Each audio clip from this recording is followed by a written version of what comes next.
Randolph, who are your heroes and why?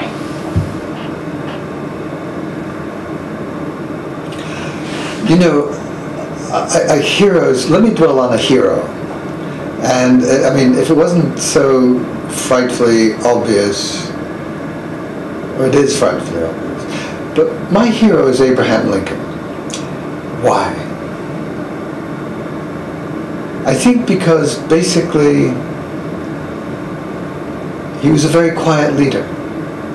Despite the extraordinary rhetoric, he actually was a listener. He listened very, very deeply. And I think that's so fundamental. A leader who barks out commands is a drill sergeant, not a leader. Abraham Lincoln listened, and I thought that was very important. I think the thing that I also admire about Lincoln is that he did have a vision. The vision switched, by the way. The vision was to save the Union. And that led ultimately to, if you like, the emancipation. But without a doubt, everything that he did, through all the agonies, at every single step of the way of that, dare I say, sad 5-year process, he still kept a vision in line. He justified what he tried to do, be it the abolition of habeas corpus, what have you, because there was a vision.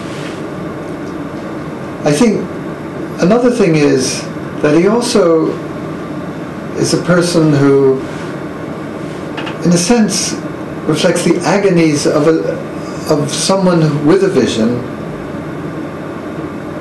who, and where that vision is not perhaps necessarily understood, or the way that he is or she is trying to get it is not necessarily understood. I mean, the wonderful thing when I go past the Lincoln Memorial is just to think how deeply ridiculed this man was throughout his life, or certainly throughout his presidential career. This was a man who was called a guerrilla. This was a man who was, if you like, seen by his colleagues in cabinet as very inferior, and where, if you like, the Secretary of State at the time began to see himself, not for long, but for a good enough time, as someone who really, if you like, was the real president. And Lincoln put up with this. He listened. He understood. He had the vision, and he kept that vision in mind, despite all the agonies, etc. And I just think that is so extraordinary. And I think the thing that really sort of inspires me about Lincoln, and in the context of a country in 1865 that had been torn by civil war and unbelievable hostility, was that before the war was ended, he had another vision. How do I reconcile? How do I bring people back together?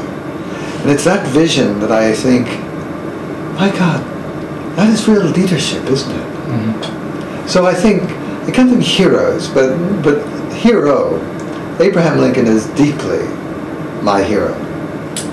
Randolph, what is your vision for the future, and what is your role in that future? Rapidly passing, Keith. I mean, but having said that, in the time that I have left, I mean, sort of given the sort of aging process in mind, I think I really do feel compelled to try and find some way to get people to think about what you might call the what might be's. Because this is an extraordinarily vulnerable planet. I'm not talking about climate change. I'm talking about the vast array of vulnerabilities that we have created by ourselves, for ourselves.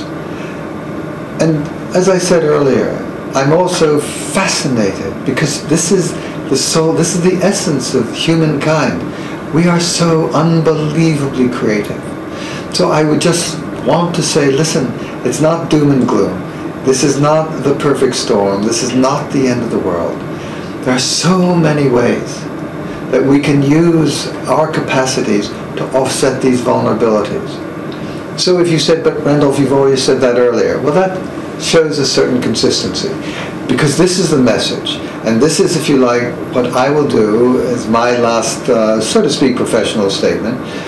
And my dream and wish would be when organizations take what we've done, put it in their name, and say this is what their organizations represent, that will enable them to try and pass on the message. And to say, we have to deal with these issues, we do have ways, but if we don't start working on them now, we all, if you like, will be in very serious danger. And then when that's done, I'm going to write a biography of Abraham Lincoln. Only this time, Abraham Lincoln does get shot, but it's a superficial wound and he survives. And now we have to see the Abraham Lincoln and how he deals with the agonies of reconciliation and reconstruction, no longer as rhetoric, but as practice. And you know, the sad thing about the end of this book is that he's impeached, and he goes back and he can't even practice law in Springfield because he will be disbarred. So I think that's my various messages before I go on, if you see what I mean. Finally, what advice would you offer the young professionals out there that look at you and want to follow in your footsteps? Well, let me put it this way. Let me deal with advice, and I'm not sure about the footsteps.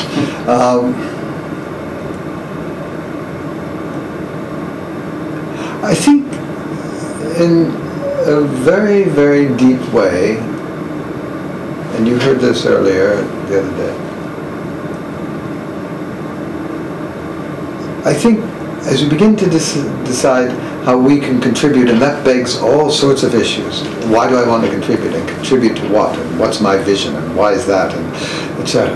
But I think I think the first step is actually to deal with your own fears. Your fear of who I am. You know, the fear of being ridiculed. The fear of being wrong. The fear of not succeeding. All those fears that are inherent in all of us have to be addressed. They will not be overcome, because this is inherent. But they have to be seen and put into a context to say, this will happen. But if I really want to contribute, I will have to live with that, and I'll have to understand that my vision, which may generate all of these fears, the fear of failure, the fear of ridicule, the fear of who I am, unless those can be put into context and addressed, you'll never really be able to take the steps needed to achieve what you think needs to be achieved. It's great advice. Randolph, I want to thank you for coming on the Leadership Corner. Thank you very much. I want to thank you for inspiring the next generation of leaders. Thank you very much. And Keith, thank you very much for the opportunity. I'd like to film you soon. Thank you.